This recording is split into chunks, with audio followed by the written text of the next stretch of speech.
Hello guys, myself Vipinpreet Kaur. So as you all know, we are going on our class 7 Selena Conquers Biology chapter 2 classification of plants, and we have completed our whole explanation of this chapter. And if anyone arises any type of doubt in the chapter, both chapter first and second, you can comment in the comment box and I will clear it in the doubt section. Okay, so we have completed our short type answer these questions, and now this video means this part contains the long answers. So let's move. Before starting our this video or our long answers, do like, share and subscribe my channel. So now let's start. Our question number 1 is, what name is given to the bacteria found in the root nodules of pea plants? State their importance. तो इसमें बताना है कि हमें P plants में जो root nodules पाए जाते हैं, पी प्लांट्स के जो रूट नोड्यूल्स में बैक्टीरिया होता है, the bacteria present in the root nodules of the pea plant, what name is given to it? Means जो बैक्टीरिया जो पी प्लांट की रूट नोड्यूल्स में पाया जाता है उसे क्या नेम दिया गया है, उसकी हमें इम्पोर्टेंस बतानी है. So answer is, rhizobium bacteria are found living in the root nodules of leguminous plants like pea, bean, etc. Rhizobium bacteria जो है वो रूट नोड्यूल्स में लिविंग मतलब कि ज़िंदा पाया जाता है. किसके? लेगुमिनियस प्लांट के रूट नोड्यूल्स में ज़िंदा पाया जाता है राइजोबियम. लेगुमिनियस प्लांट जैसे कि पी हो गया, बीन हो गया, etcetera. These bacteria trap the nitrogen from the atmosphere and convert it into nitrates, mineral salts, which can be easily absorbed by the plants from the soil along with the water. ये bacteria जो है nitrogen को trap करता है, nitrogen को atmosphere से trap करता है और इसको नाइट्रेट्स में कन्वर्ट करता है. नाइट्रेट्स मीन्स मिनरल सॉल्ट में कन्वर्ट करता है, जो कि ईज़िली एब्जॉर्ब मतलब कि प्लांट जो है ईज़िली एब्जॉर्ब कर लेता है सॉइल से, उसके साथ वाटर को भी. मतलब कि ये बैक्टीरिया जो होता है नाइट्रोजन को एटमॉस्फेयर से ट्रैप करता है एंड देन उसको जो है नाइट्रेट मीन्स कि मिनरल सॉल्ट में कन्वर्ट करता है, और जो कि प्लांट से बहुत ही ईज़िली प्लांट जो है बहुत ही ईज़िली एब्जॉर्ब कर लेता है सॉइल से, उसके साथ वाटर भी एब्जॉर्ब कर लेता है वो. It is observed here that the bacteria provide food to the host plant and the host plant in turn provide shelter for the bacteria. यहाँ पे ये भी ऑब्जर्व किया गया है कि जो बैक्टीरिया है वो जो है फूड प्रोवाइड करता है होस्ट प्लांट को. बैक्टीरिया जो है होस्ट प्लांट को फूड प्रोवाइड करता है एंड जो होस्ट प्लांट है वो मतलब कि टर्न में क्या प्रोवाइड करता है बैक्टीरिया को? शेल्टर प्रोवाइड करता है. बैक्टीरिया जो है फूड प्रोवाइड करता है होस्ट प्लांट को एंड होस्ट प्लांट जो है बैक्टीरिया को इन टर्न में शेल्टर प्रोवाइड करता है. This kind of relationship wherein two organisms live in harmony, each benefiting from such a relationship is called symbiosis. इस प्रकार के रिलेशनशिप जिसमें जो है दो ऑर्गेनिज्म एक हारमनी में रहते हैं, एक ग्रुप में रहते हैं, जिसमें दोनों लोग ही एक दूसरे को बेनिफिट कर रहे हैं, इस ऐसी रिलेशनशिप को हम सिम्बियोसिस कहते हैं. And the organism are called symbionts. और जो ऑर्गेनिज्म इसमें पार्टिसिपेट कर रहे होते हैं, जो ऑर्गेनिज्म इसमें होते हैं, इस प्रोसेस में होते हैं, उसे हम लोग सिम्बियोट्स कहते हैं. सो व्हाट इज़ इसका आंसर क्या? ये आंसर क्या था? राइजोबियम जो है बैक्टीरिया है जो कि लेगुमिनियस प्लांट्स के रूट नोड्यूल्स में ज़िंदा पाया जाता है. Leguminous plants such as pea, bean etcetera. ये बैक्टीरिया जो है नाइट्रोजन को एटमॉस्फेयर से ट्रैप करता है एंड आफ्टर देन उसे जो है नाइट्रेट्स में कन्वर्ट करके, नाइट्रेट्स मीन्स मिनरल सॉल्ट में कन्वर्ट करते हैं, जो कि प्लांट से जो है ईजिली एब्जॉर्ब कर लेते हैं. जो प्लांट जो है ईजिली एब्जॉर्ब कर लेते हैं कहाँ से? सॉइल से. सॉइल से वो मिनरल सॉल्ट के साथ वाटर भी एब्जॉर्ब कर लेते हैं. और इसमें ऐसा भी एब्जॉर्ब किया गया है जैसे कि बैक्टीरिया जो है होस्ट प्लांट को फूड प्रोवाइड करता है. बैक्टीरिया होस्ट प्लांट को फूड प्रोवाइड करता है एंड इन टर्न में जो होस्ट प्लांट है बैक्टीरिया को शेल्टर प्रोवाइड करता है. और ऐसे रिलेशनशिप जिसमें दो ऑर्गेनिज्म एक हारमनी में रह रहे हों और उसमें दोनों लोग ही एक दूसरे को बेनिफिट दे रहे हों, ऐसी रिलेशनशिप को हम सिम्बियोसिस करते हैं. और वो ऑर्गेनिज्म जो कि इस प्रोसेस में इंक्लूड है उसे हम लोग सिम्बियोट्स कहते हैं। Now our question number 2 is briefly explain 4 types of bacteria on basis of their shape। अब हमें बैक्टीरिया के 4 प्रकार मतलब कि बैक्टीरिया के 4 टाइप्स को एक्सप्लेन करना है उनके शेप के आधार पर, उनके शेप के बेसिस पर। सो अवर आंसर इज़, ये हम लोग अपने चैप्टर में भी पढ़ चुके हैं। There are 4 common forms of bacteria. यहाँ पे 4 कॉमन फॉर्म्स है बैक्टीरिया के, just like coccus, bacillus, spirillum and vibrio. These are the 4 common forms of bacteria. Now I will explaining you whole. Our first is coccus form. Coccus form, these bacteria are spherical in shape. कोकस form में क्या होता है, ये इसमें जो bacteria होते हैं वो स्पेरिकल शेप में होते हैं, स्पेरिकल शेप में होते हैं। सेकंड बैसिलस फॉर्म में ये इसमें जो है रॉड शेप्ड होते हैं, मतलब कि इसमें जो बैक्टीरिया प्रेजेंट होते हैं वो रॉड शेप में होते हैं। थर्ड स्पिरिलियम फॉर्म, इसमें जो बैक्टीरिया होते हैं वो स्पिरल शेप्ड के होते हैं। एंड फोर्थ विब्रियो फॉर्म, इसमें जो है these are short curved appearing comma shape. ये जो छोटे और कर्व्ड होते हैं और जो है कॉमा के शेप में दिखाई पड़ते हैं। ओके, सो हमारे 4 कॉमन फॉर्म्स थे बैक्टीरिया के। फर्स्ट कोकस फॉर्म, जिसमें जो बैक्टीरिया होते हैं वो स्पेरिकल शेप के होते हैं। बैसिलस फॉर्म, जिसमें बैक्टीरिया जो है रॉड शेप्ड के होते हैं। स्पिरिलम फॉर्म, जिसमें जो बैक्टीरिया होते हैं वो स्पाइरल फॉर्म के होते हैं। विब्रियो फॉर्म, जिसमें जो बैक्टीरिया जो है छोटे होते हैं, कर्व्ड होते हैं और कॉमा शेप में दिखाई देते हैं। Now move to our question number 3, give reason for the following. हमें इसमें रीज़न देने हैं। Our first is bryophytes are called amphibians of plant kingdom. Bryophytes को जो है प्लांट किंगडम का एम्फीबियन कहा जाता है। Now our answer is, since bryophytes grow on land but need water for reproduction, they are called the amphibians of plant kingdom. So here is saying that जो bryophytes जो होते हैं जो land पे ग्रो करते हैं, ब्रायोफाइट्स जो होते हैं वो लैंड पे ग्रो करते हैं, बट इनको रिप्रोडक्शन के लिए वाटर की ज़रूरत होती है। जो ब्रायोफाइट्स होते हैं लैंड पर ग्रो करते हैं तो, लेकिन उन्हें जो है रिप्रोडक्शन के लिए वाटर की ज़रूरत होती है, तो इसीलिए उन्हें एम्फीबियंस ऑफ प्लांट किंगडम कहा जाता है। Now second is amoeba does not have any regular shape.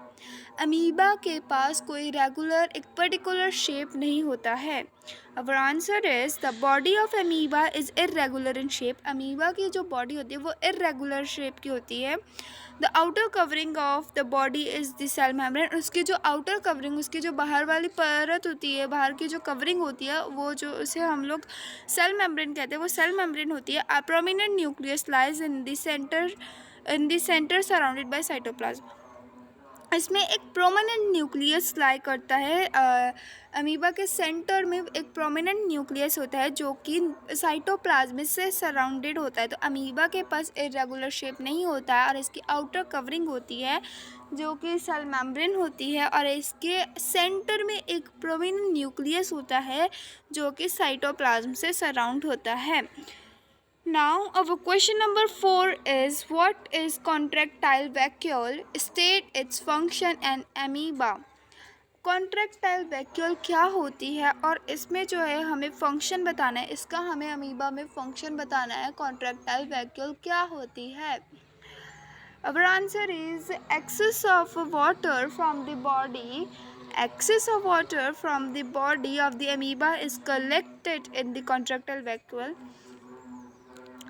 जो एक्सेस ऑफ वाटर होता है बॉडी से, जो एक्सेस ऑफ वाटर अमीबा की बॉडी से होता है वो जो है कॉन्ट्रैक्टाइल वैक्यूल में कलेक्टेड होता है। Ammonia is soluble in water. Ammonia जो है वाटर में सॉल्युबल में होता है। यू नो सॉल्युबल क्या होता है। Hence sometimes ammonia is expelled.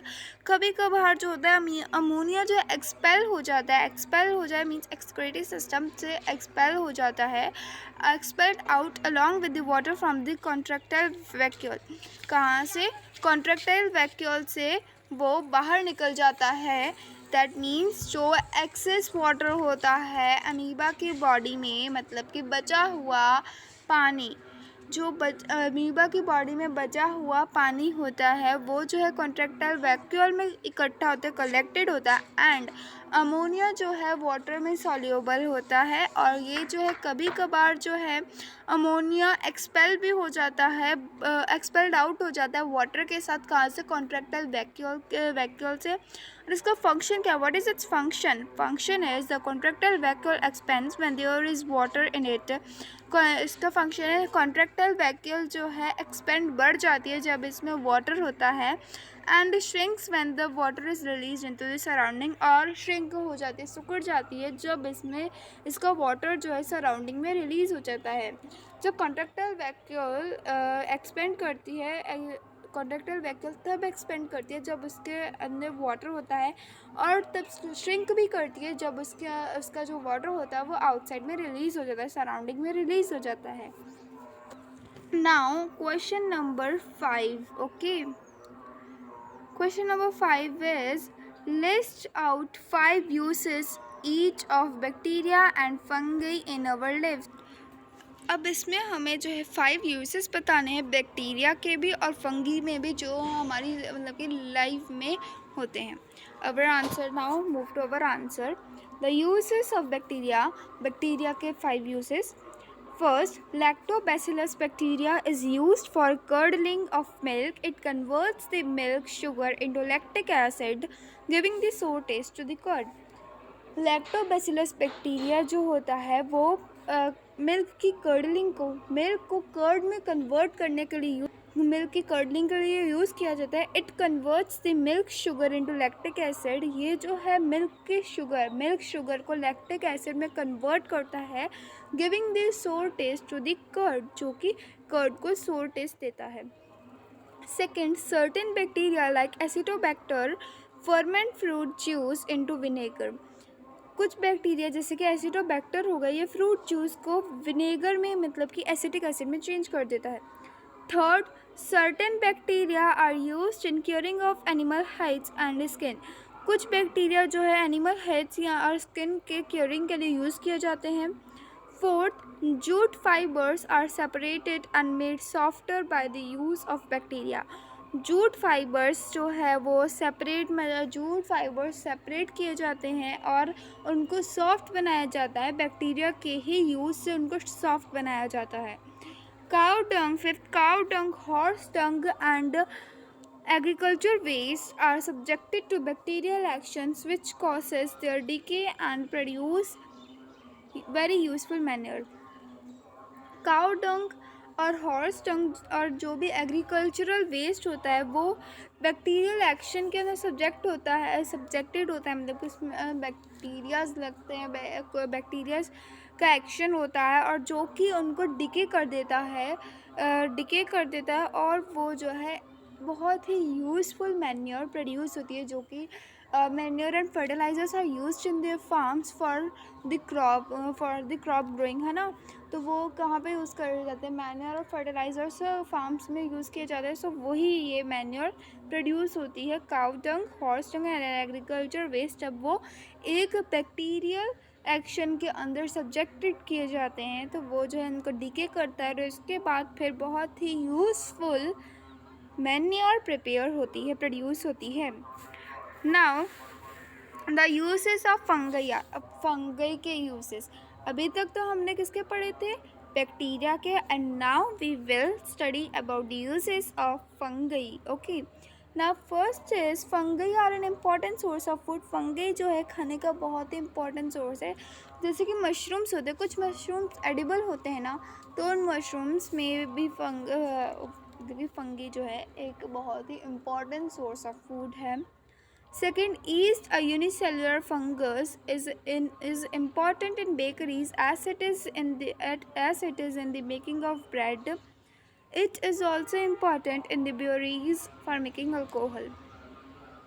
East जो कि एक यूनिसेलुलर मीन्स कि एक सिंगल सेलुलर फंगस है जो कि बेकरीज़ में बहुत ही ज़रूरी है। बेकरीज़ में ये ज़रूरी है, जो कि ये ब्रेड बनाने के लिए इस्तेमाल किया जाता है और इट इज़ यूज्ड, ये जो है ब्रियोरीज़ में भी यूज़ किया जाता है, जहाँ पे अल्कोहल वाइन वगैरह बनती है वहाँ पर भी इसे यूज़ किया जाता है ब्रूअरीज में।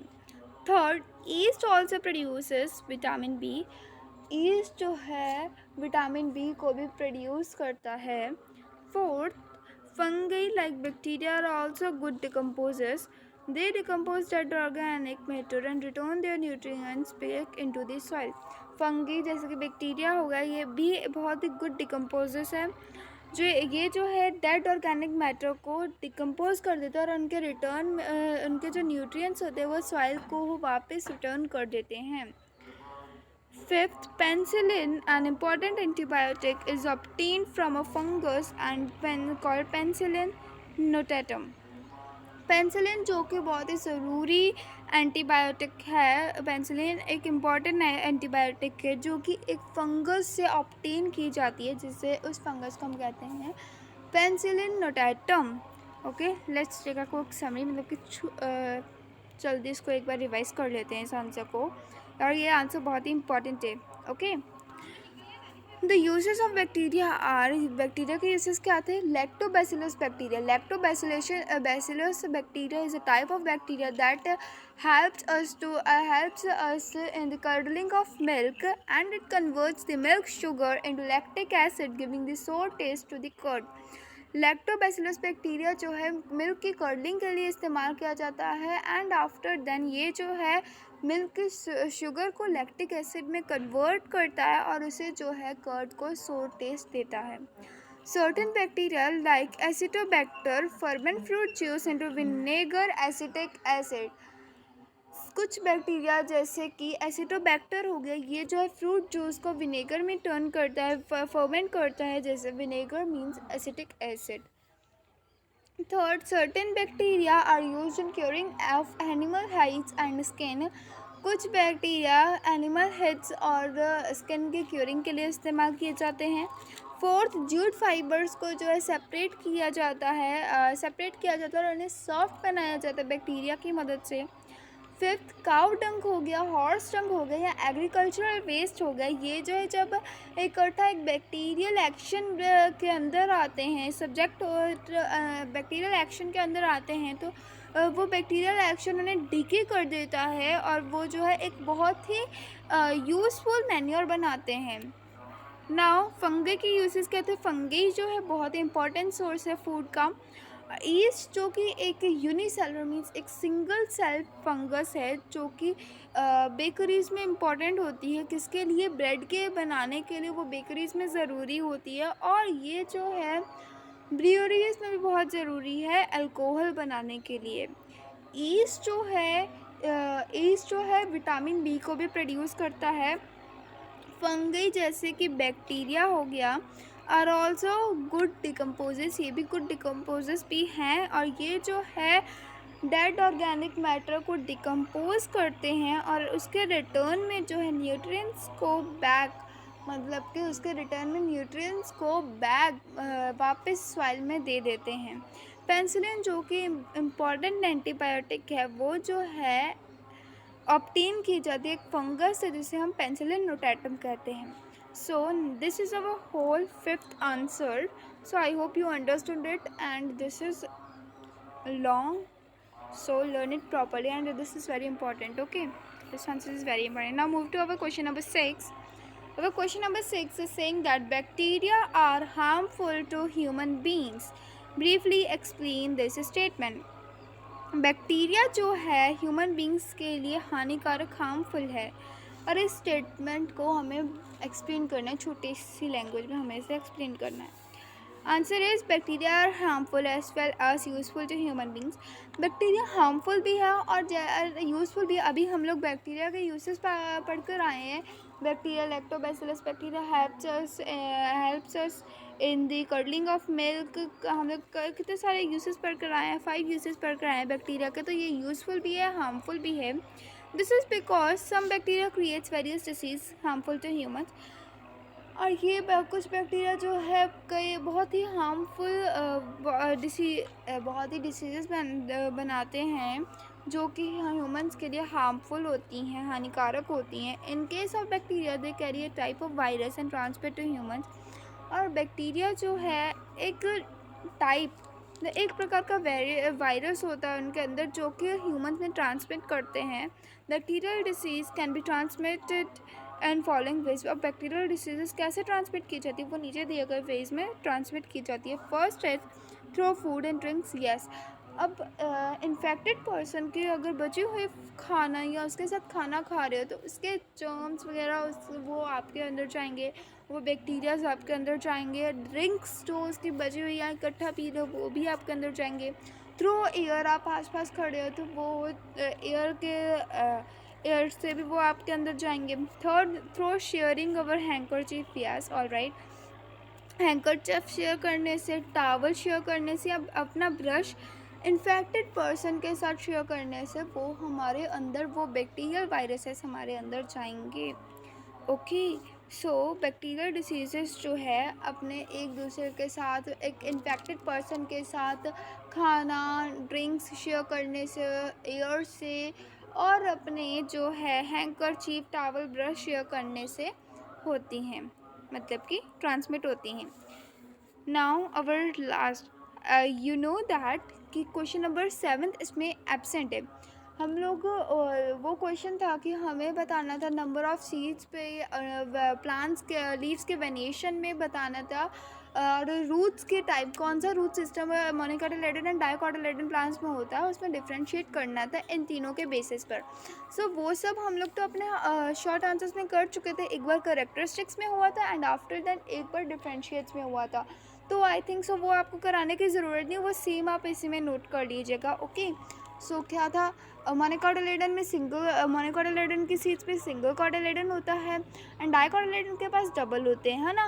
तो यही सब था। तो वो आप लोग अपने मतलब कि बैक वीडियो में, आई होप कि आप लोगों ने वो राइट कर लिया हो और उससे आप लोग देख लीजिएगा। ओके, वही सेम नोट करना है। If you wish that you need to write it, you can. If you no need, then don't write it. Okay, so now move to our question number 8, last question of this chapter, and then our this chapter is totally completed, then our doubt section is coming. Okay, so our question number 8 is briefly describe the binary fission in amoeba. हमें छोटे से language में हमें binary fission, amoeba में जो binary fission होता है उसको डिस्क्राइब करना है।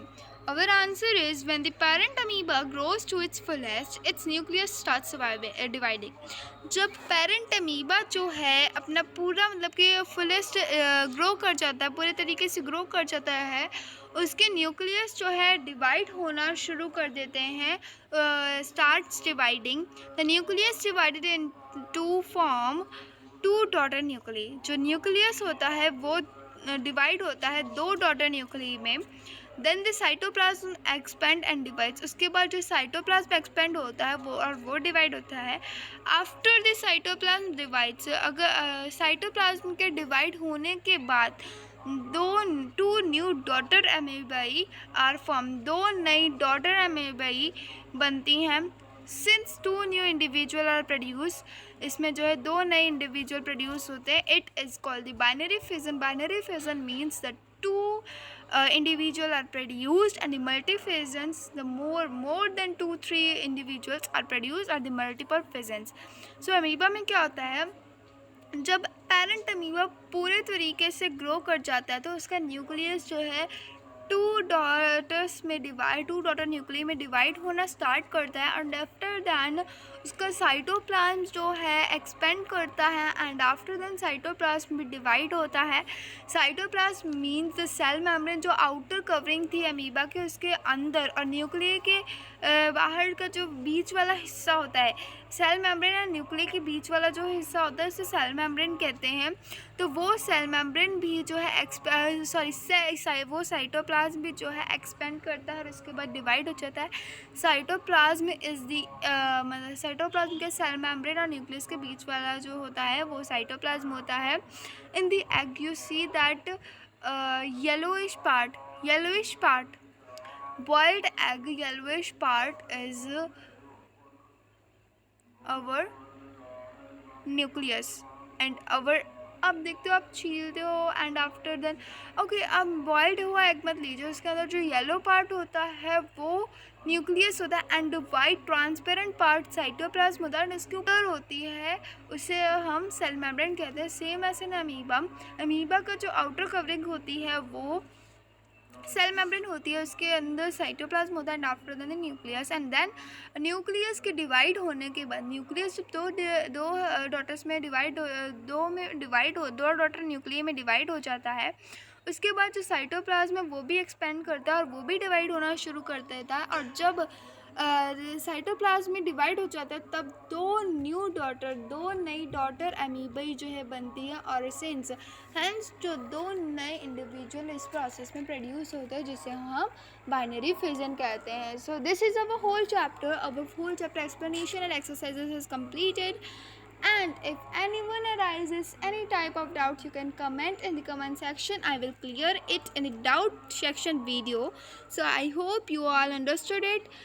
I hope you have no doubts, and if any type of doubt, you can comment it. I will clear it. Okay, so bye bye.